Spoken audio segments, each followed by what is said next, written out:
I used to be misunderstood. Like, hello, miss. Misunderstood.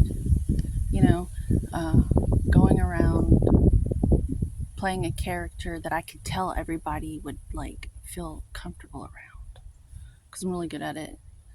You know, a, a fixer.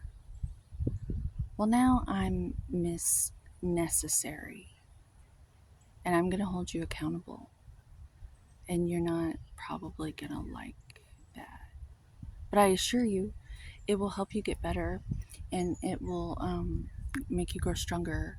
Kind of like the way adversity has a way of either tearing you down or building you up. It's your choice.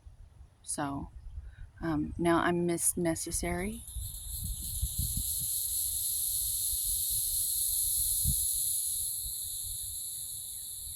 Yeah, confirmation.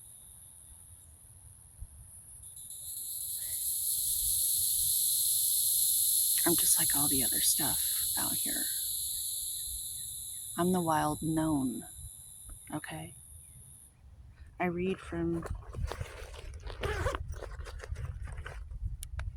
it says the wild unknown.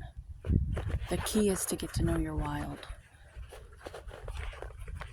And then there's no competition because there isn't anyone else doing that.